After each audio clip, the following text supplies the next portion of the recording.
Sebuah haul agung digelar di Surabaya. Acara ritual memperingati kelahiran Raden Rahmat selalu digelar setiap tahun menjelang datangnya bulan suci Ramadan. Diiringi sholawat, arak-arakan bergerak dari sebuah gang di kawasan Masjid Ampel, melintasi Masjid Ampel menuju makam Raden Rahmat yang terletak di sebelah barat Masjid Ampel.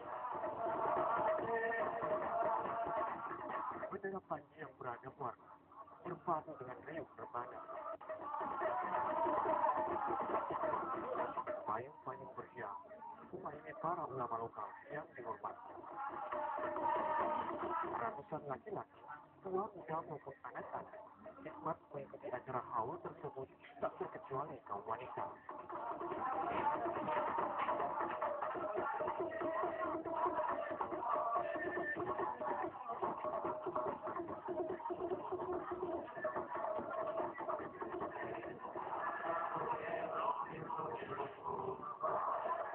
Acara haul di area kompleks makam Raden Rahmat diawali tahlil oleh takmir Masjid Ampel.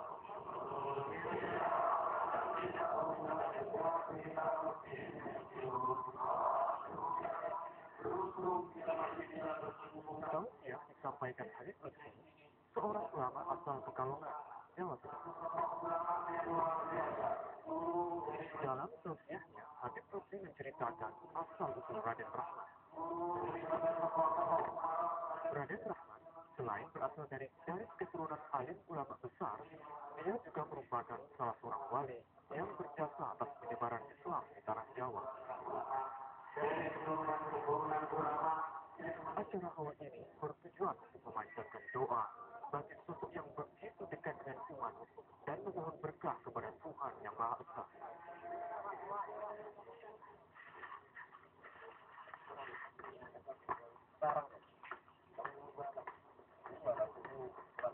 Mendekati bulan suci Ramadan, beberapa makam para wali Allah juga ramai dikunjungi para peziarah. Tak terkecuali makam Sunan Bonang.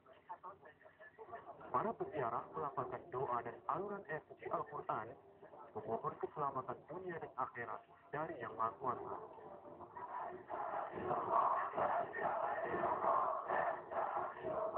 Bukan hanya di makam Sunan Bonang, di makam Sunan Muria pun, peziarah juga memadati lokasi makam.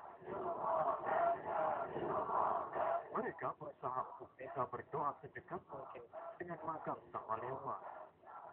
Walau mustahil melihat secara langsung batu Sunan Muria, karena dibatasi oleh sebuah bangunan persegi batu yang tertutup rapat mengelilingi makam Sang Sunan.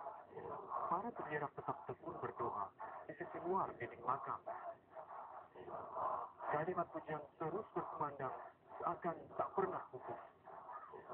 Ini sebagai tanda syukur atas karunia dan iman Islam yang mereka hayati. Para wali memang telah berjasa mengawali proses Islamisasi hampir seluruh penduduk Jawa pada abad ke-15.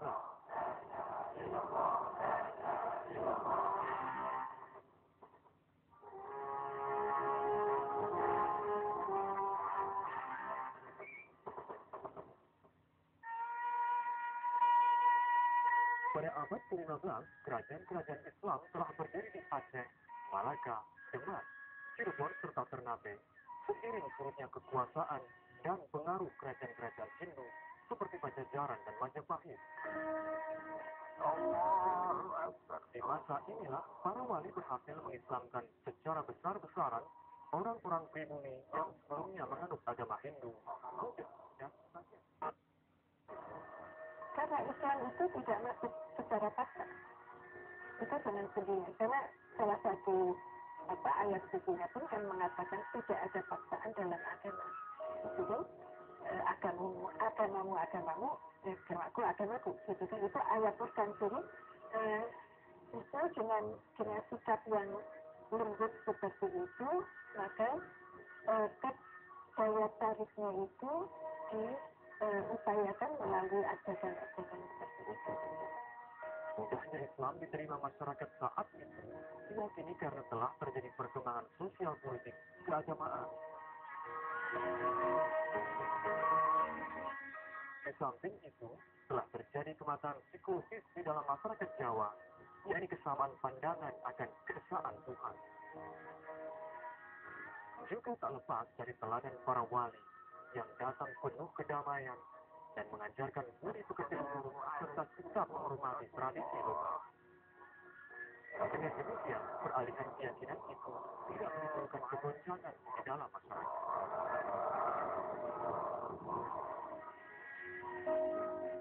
Kesuksesan dari para wali-wali pada waktu itu karena mereka tahu betul tentang arti dakwah, tahu betul tentang ayat dakwah, tahu betul tentang sesungguhnya masyarakat.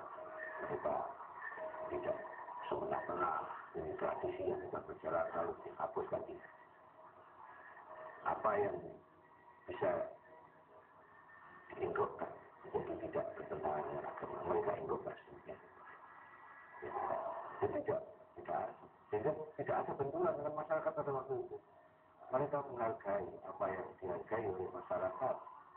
Kemudian wali itu di sini lalu dikatakan kepada mereka ini yang memang ditinjau dari segi agama mereka ini perilakunya bagus, mulia, dan tahu melalui sampai wafat itu perilakunya begitu. Mereka menyebut sebagai wali. Menurut Profesor Uka, Wali Songo merupakan suatu dewan dakwah atau dewan mubalis yang berjumlah 9 orang. Dan juga angka 9 ini dianggap keramat tradisinya karena zaman sebelum Islam di sini angka 9 di Jawa itu dikenal. Misalnya saja istilah tawasana. Pendapat Wali Songo sebagai sebuah dewan majelis juga diungkapkan Abdul Munir Sultan, dosen Yai dan Sunan Kalijaga, Yogyakarta. Ada beragam pendapat itu. Saya mungkin lebih setuju ke dewan dan itu punya berapa angkatan, ada 4 angkatan. Kalau kita lihat dari sejarah hidupnya kapan dia lahir dan mati, lalu Sunan Kudus dan wali yang lain yang ketemu, sehingga saya lebih setuju pada Wali Songo itu dewan agama yang terdiri dari beberapa angkatan. Saya Aceh. Tapi kalau dikatakan Wali Songo itu merupakan siapa, ya perlu dipertimbangkan lebih dulu. Konon ada beberapa versi periodisasi Wali Songo dalam melaksanakan syiar Islam di tanah Jawa. Namun, yang dikenal masyarakat secara umum sebagai Wali Songo adalah Syekh Maulana Malik Ibrahim yang populer dengan sebutan Sunan Gresik, Sunan Ampel, Sunan Giri, Sunan Bonang, Sunan Kalijaga, Sunan Kudus, Sunan Derajat, Sunan Muria, dan Sunan Gunung Jati.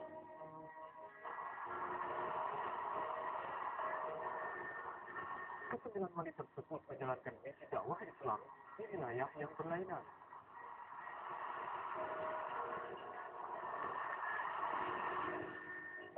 Sunan Giri, Sunan Gresik, Sunan Ampel, Sunan Bonang, Sunan Derajat menjalankan syiar Islam untuk wilayah timur Pulau Jawa.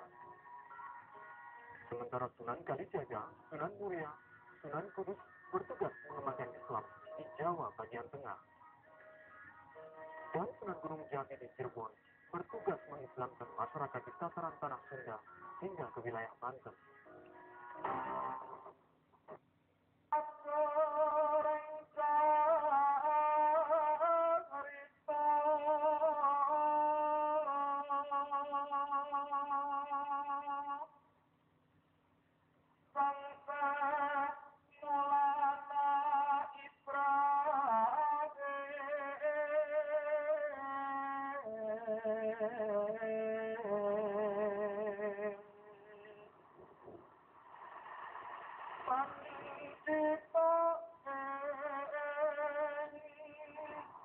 Syekh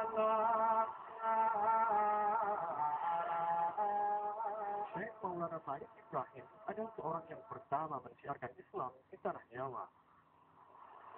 Datang ke Pulau Jawa pada tahun 475 Hijriah atau 1404 Masehi. Asal usul pria yang dikenal juga sebagai Syekh Maghribi ini tidak terlalu jelas.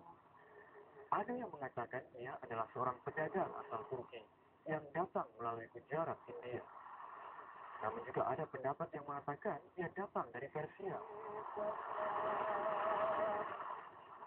Sejarah mencatat Maulana Malik Ibrahim merintis syiar Islam di tanah Jawa dari sebelah timur pesisir utara Pulau Jawa, tepatnya dari daerah Gresik. Karenanya ia juga sering dipanggil dengan sebutan Sunan Gresik. Sunan Gresik sangat populer di kalangan kasta Sudra, kasta paling rendah di masyarakat Hindu. Penjelasan Sunan Gresik tentang persamaan derajat antara sesama manusia sangat menarik rakyat kalangan bawah. Di mata Tuhan, manusia tidak dibeda-bedakan. Begitulah pelajaran pertama Sunan Gresik kepada para calon pengikutnya. Hindu secara normatif membagi masyarakatnya menjadi 4 kasta atau golongan. Dari yang tertinggi hingga yang terendah tersebutlah kasta Brahmana, kasta Ksatria, kasta Waisya, dan kasta Sudra.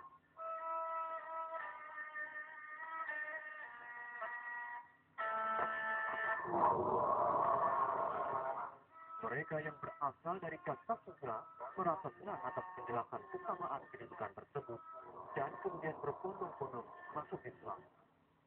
Ketika Islam datang, mungkin Islam itu dalam pandangan sosialnya kan egaliter, tidak ada perbedaan kasta. Nah, sebetulnya konsep mengenai keegaliteran sosial ini juga sudah ada di dalam agama Buddha. Karena agama Buddha juga tidak membedakan masyarakat atas kasta-kasta. Yang beda hanyalah tugasnya dalam kaitan dengan keagamaan. Jadi ada biksu dan ada umat biasa.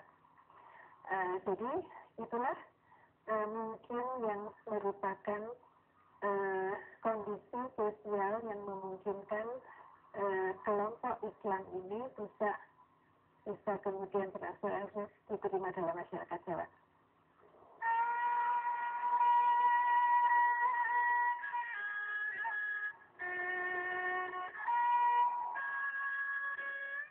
Syekh Maulana Malik Ibrahim wafat pada tahun 882 Hijriah atau 1419 Masehi. Ia dimakamkan di Gresik, Jawa Timur, di kota yang menyebarkan Islam dan mendidik umatnya.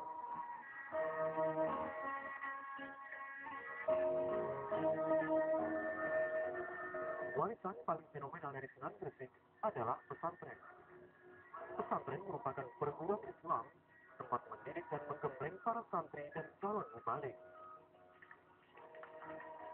Pendirian pesantren oleh Sunan Gresik diilhami kebiasaan umat Hindu yang mendidik para cantik dan para pemimpin agama di mandala-mandala. Nah, kemudian setelah tersebar ke Asia Tenggara dan ke Indonesia, maka tradisi-tradisi prasejarah yang mendidik secara kolektif itu bermetamorfosa menjadi mandala itu. Jadi mandala itu intinya pada zaman-zaman sebelum Islam itu terdiri dari kediaman guru yang dikelilingi oleh kediaman para siswa, ya. Kemudian mereka hidup mandiri yang mencukupi kebutuhan diri. Nah, itu sudah merupakan satu perguruan. Tapi intinya adalah agama. Apa yang telah pernah dikembangkan di masa Hindu Buddha, memang kelihatan ada yang dilanjutkan di masa Islam. Misalnya perguruan agama yang ada di luar pusat kerajaan. Yang pada masa Hindu Buddha itu disebut Kadewa Guruan atau Mandala gitu ya. Dan kemudian di masa Islam inilah yang berkembang menjadi pesantren. Ya, jadi pesantren, institusi pesantren itu sebetulnya sudah punya akar sejarahnya di dalam masyarakat Hindu-Buddha.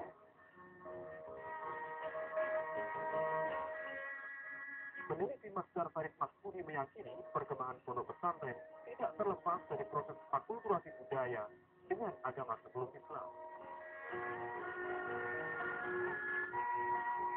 Di pusat penyebaran Islam sendiri di Timur Tengah misalnya, di baik di Arab maupun di Persia waktu itu, para ulama besar itu kan mereka memberikan kuliah keagamaan dan pengajaran keagamaan itu selanjutnya di masjid-masjid ya. Yang berkembang di Indonesia lebih dari itu, jadi di samping masjid sebagai pusat pengajaran keagamaan Islam untuk masyarakat sekitar, lama-kelamaan mungkin ini diilhami juga proses akulturasi dengan pusat-pusat keagamaan yang ada sebelumnya. Para murid atau santri pada akhirnya tidak hanya dari masyarakat yang dekat masjid itu, tapi juga dari desa lain atau bahkan dari daerah lain.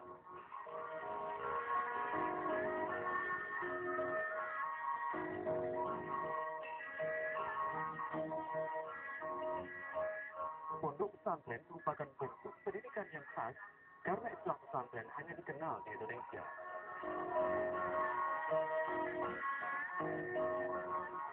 Memang pesantren itu boleh kita katakan bahwa cikal bakalnya adalah dari wali-wali juga ya, Sunan Ampel itu. Jadi mereka ini menerima orang-orang yang ingin belajar dalam agama. Kemudian timbul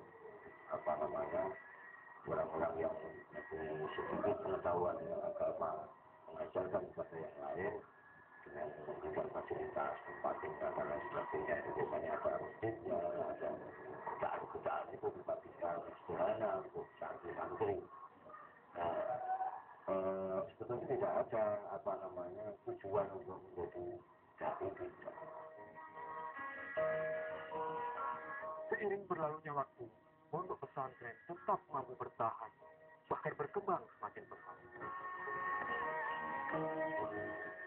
Inilah jejak yang tak pernah pupus dari para wali.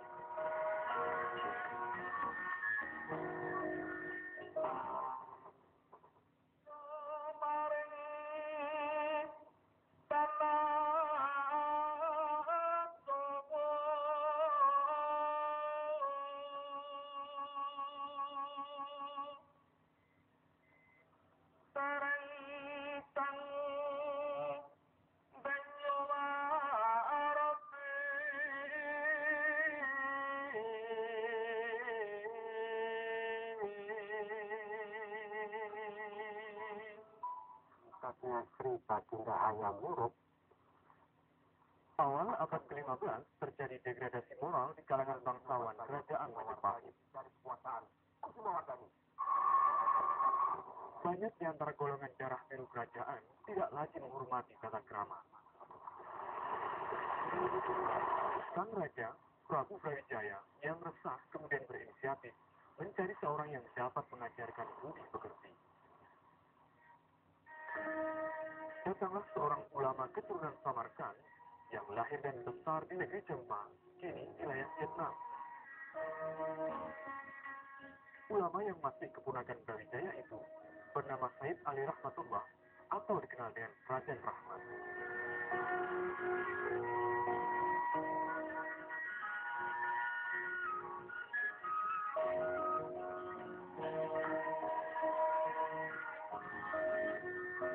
Raden Rahmat menetap di desa Ampel Denta, Surabaya. Karenanya ia disebut dengan Sunan Ampel.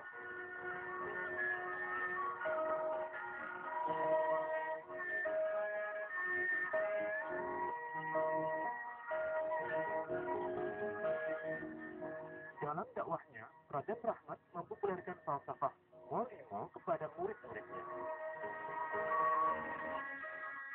Moh-Limo berarti tidak mau melakukan 5 hal tercela, yaitu moh main yang berarti berjudi, moh ngumbe tidak minum arak, moh maling tidak mencuri, moh madat penghisap candu, dan Rahmatun yang berarti tidak mau berzina.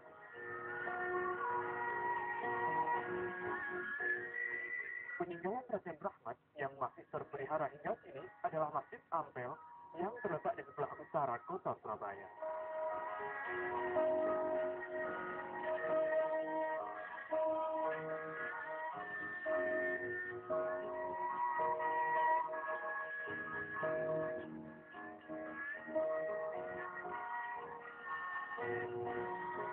Raden Rahmat juga turut berjasa membantu mendirikan Masjid Agung Demak pada tahun 1447.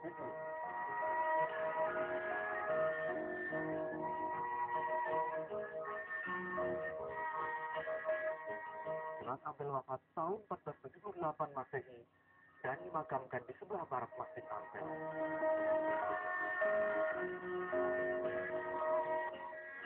Raden Rahmat atau Sunan Ampel sering disebut sebagai sesepuh para sunan. Itu dikarenakan ia merupakan guru sekaligus memiliki tali kekerabatan yang kuat dengan para sunan yang lain. Sunan Ampel memiliki dua putra yang mengikuti jejak ayahnya menjadi sunan, yaitu Raden Ibrahim yang menjadi imam di Tuban dan kemudian bergelar Sunan Bonang, dan Raden Qasim atau Sunan Derajat. Raden Ibrahim dalam dakwahnya menciptakan sebuah alat musik tabuh terbuat dari kuningan. Inilah yang menyebabkan Raden Ibrahim digelari Sunan Bonang. Alat musik ini biasa digunakan untuk mengiringi pergelaran wayang kulit